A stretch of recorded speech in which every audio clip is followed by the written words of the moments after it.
Et quel épisode 2 pour la série Peacemaker. Je te le dis, c'est la série de super-héros à suivre. Elle est incroyable. Bien sûr, si tu n'as pas vu l'épisode 2 de Peacemaker, quitte cette vidéo parce que là on va spoiler.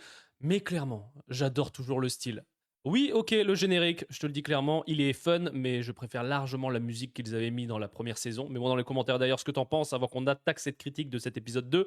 Mais je préfère le premier générique. Pour cet épisode 2, honnêtement, ils y vont à fond.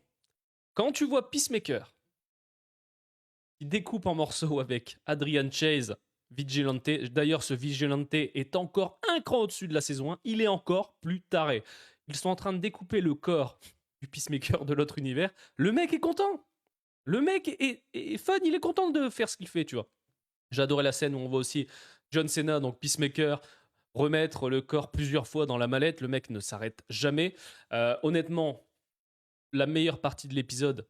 Alors oui, on peut parler du nouvel agent, je ne sais plus comment il s'appelle, qui est totalement fou, qui donne des surnoms à tout le monde. Hein. C'est un psychopathe, le mec, on va pas se le cacher.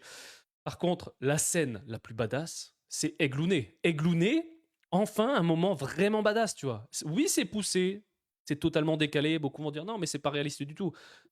C'est ce qu'on veut.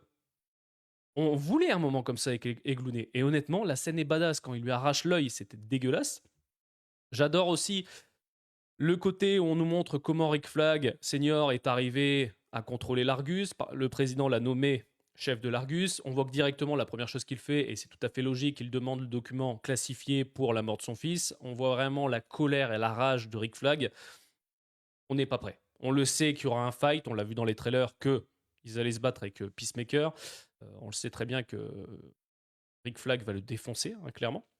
Et on a même vu la peur de Peacemaker quand il a su que Rick Flag Senior savait que c'était lui qui avait tué son fils.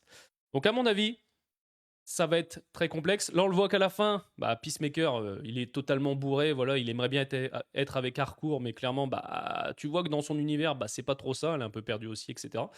Donc là, tu te doutes que il va aller dans l'autre univers, prendre la place de celui qui l'a tué.